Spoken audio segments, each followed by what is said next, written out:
Start your day with Morning Edition and wind it down with All Things Considered, only on KPBS. From global headlines to local stories, stay informed, inspired, and connected. Tune in daily or listen anytime at kpbs.org.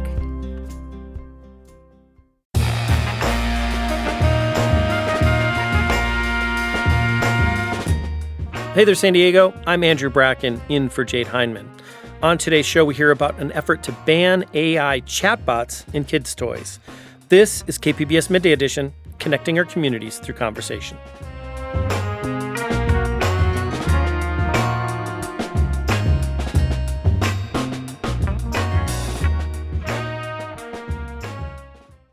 Many parents worry about their kids talking to strangers on the internet. But what if those strangers are not human, but bots? Concerns over kids' exposure to artificial intelligence-powered chatbots have led to growing efforts to regulate that exposure. Joining me to talk about it is State Senator Steve Padilla. He represents the 18th Senate District. Senator, welcome. Thank you for having me. So before we talk about your legislative efforts here, on artificial intelligence, I wanted to just at first clarify what we're actually talking about. I mean, AI, it's been moving so fast, it covers a lot of ground. Can you explain first what a chatbot is for us? Well, it's pretty sophisticated technology. We're seeing it deployed around the world and in our everyday lives in many forms. Up until now, fairly limited, but it's an algorithm. It's technology that allows communication, voice communication, activate, reactivated, that can mimic that of a live human being, but obviously is not capable of some of those empathy and certain judgments that only human beings can make. But it's very sophisticated technology. Some of it is referred to as companion chatbots because it literally interacts with the user like a companion. And so that's what we're talking about. It's a very powerful technology that certainly has its good applications and good uses, but also without the proper safeguards can be very, very dangerous for the most vulnerable among us, including people who are in, emotional distress or crisis, and certainly children. You mentioned that word companion there, and we hear that a lot, companion chatbots. I mean, these conversations can be pretty in depth, right? It's not just simply just asking a question like we might, get used, we've used to asking Google, right, for some piece of information. Can you delve into when did this first become a concern for you, these companion chatbots? Well, in the recent years, certainly, in the last few years, actually, we've seen a rapid evolution of this technology. Very powerful, very sophisticated. In the case of companion chatbots, can emulate a conversation. It's literally the code writing, the algorithm itself is designed to encourage interaction, to solicit interaction, to reward interaction, even to a level that some might characterize it as a little bit addictive. It has all of those properties. It is able to sense from content what are the needs, the concerns, the vulnerabilities of the user, and be able to anticipate those things and respond to those things. And that's what's so powerful about this technology, but also without the proper guardrails also can be very dangerous. You mentioned the guardrails there. Let's get into it. I mean, you worked on a bill, SB 243, that just went into effect, I think, the start of this year. Tell us about what that does and some of the guardrails that you're looking for with that, with that new law. No, we're very proud of that work. It was a lot of hard work to get that. We're really grateful to Governor Newsom signing that bill into law, which does take effect this month.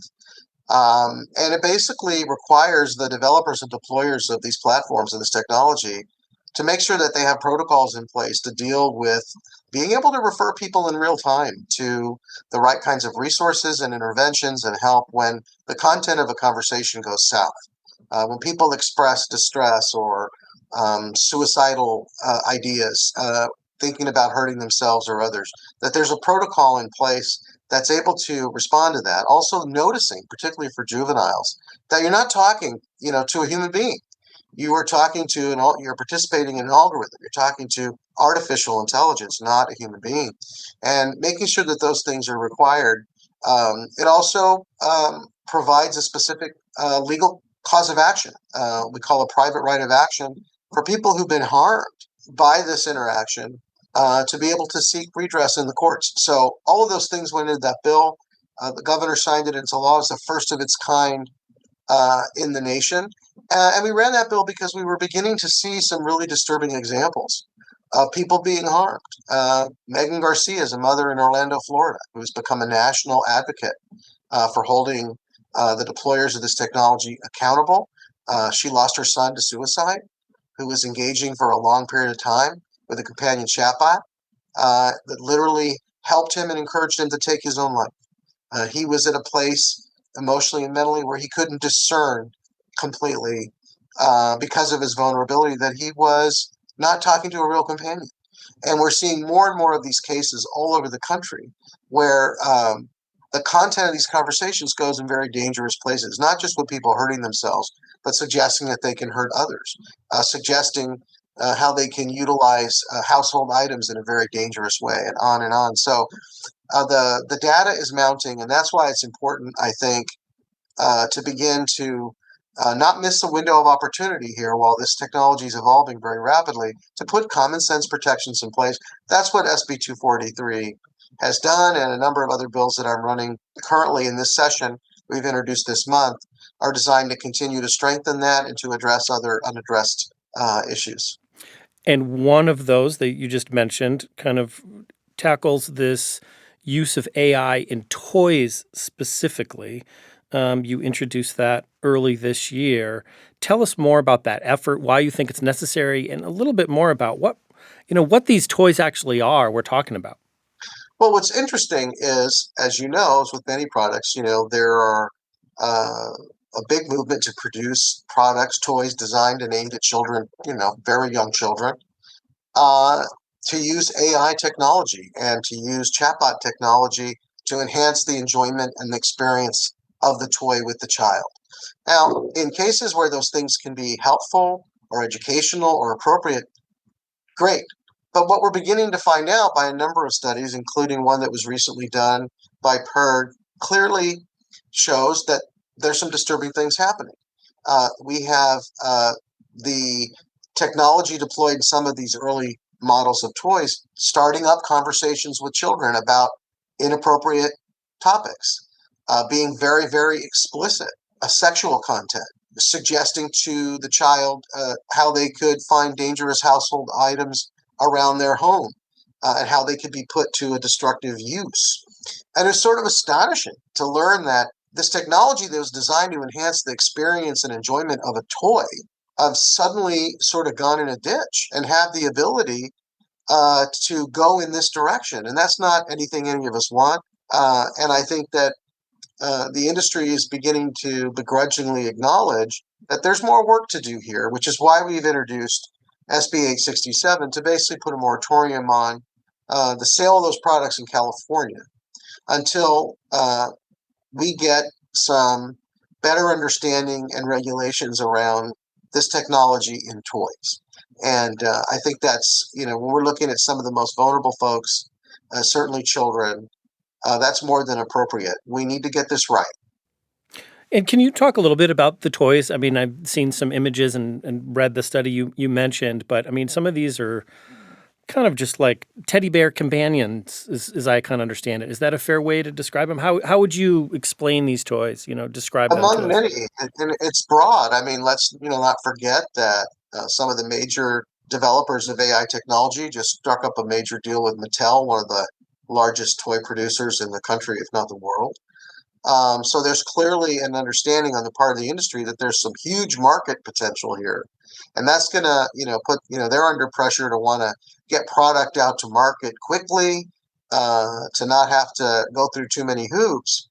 And this is a situation where we may be out a little bit ahead of our skis. But and among those products are things you just described. I mean, imagine a conversant stuffed animal, a toy that's a companion, a young child. Most of us, remember our times, children, maybe we had a favorite toy or animal, and we know our children and grandchildren may have the same thing now. Can you imagine them having this technology that they could converse with them in a way that's intelligent? But then that conversation has the ability to go in very dark directions in ways that are damaging. And that's what's occurred. And I think the issue is that clearly we haven't figured out how to require that in every case, this technology does not have, it has inhibitors in it that has that's prevented from going in this direction. And it's not quite there yet. We have toys on the market, you saw from the study, that are already doing this, disturbing interaction with children. And so clearly there's a problem. Clearly we're not quite ready for market yet. And we have to make sure that we get the right protections in place before we're putting products in the hands of children.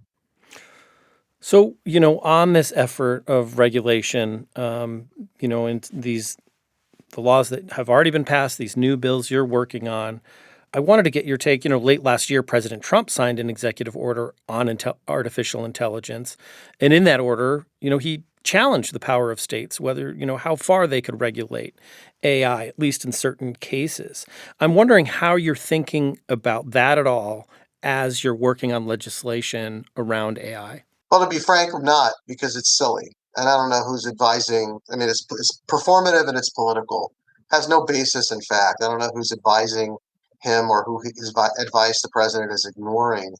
He's living in fantasy land. Federal executive orders deal with federal law and the ways in which the executive can direct how those laws are implemented.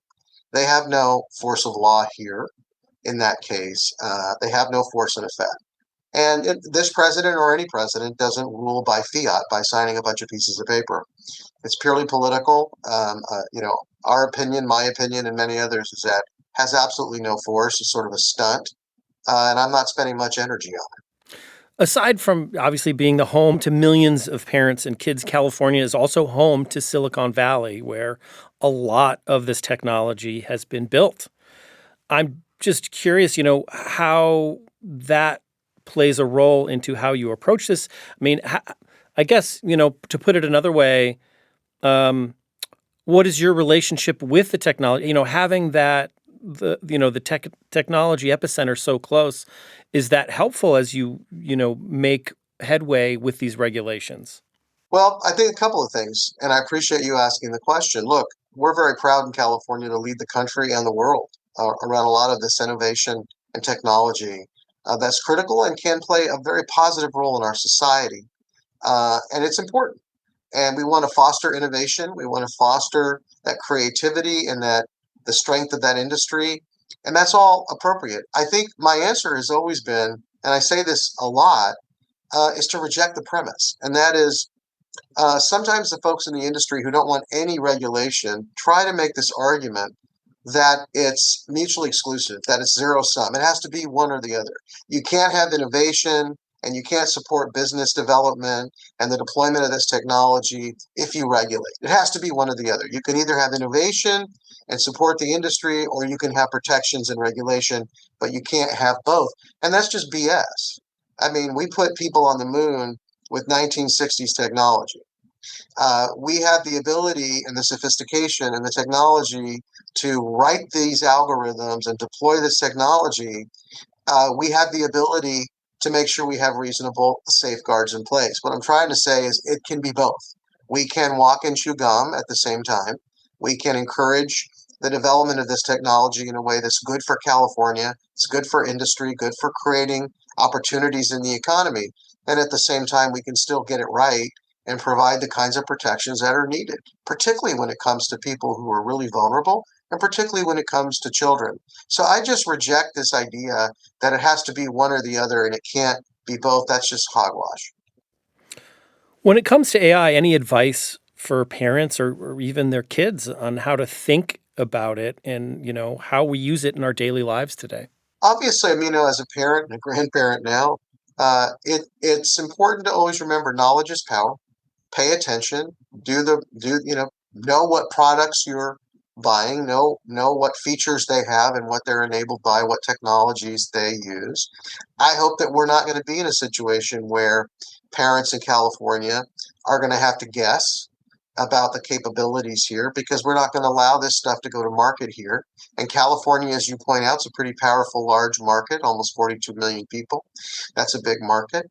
But we're not going to allow that to happen until we address some of these loopholes and vulnerabilities in this technology, and that we're getting our arms around how we can make sure that this kind of engagement interaction is not something that the technology is capable of doing if it's deployed in a toy.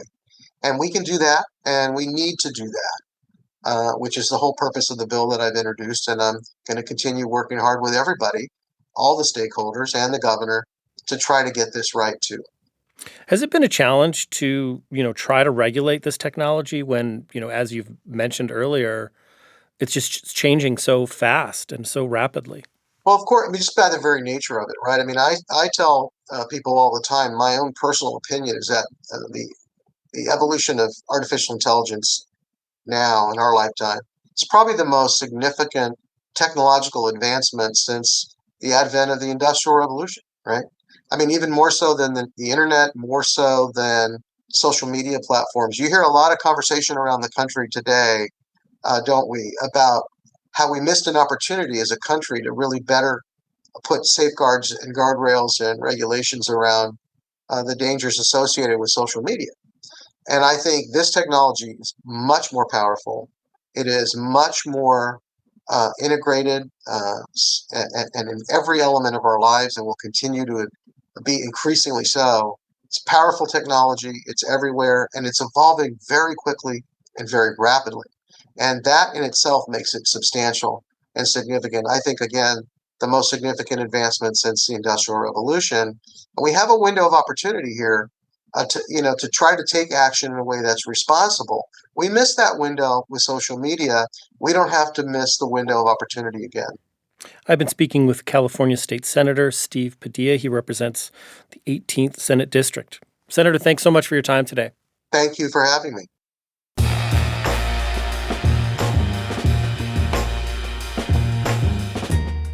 That's our show for today. I'm Andrew Bracken. KPBS Midday Edition airs on KPBS FM weekdays at noon, again at 8 p.m. You can find past episodes at kpbs.org or wherever you listen. Thanks again for listening. Have a great day.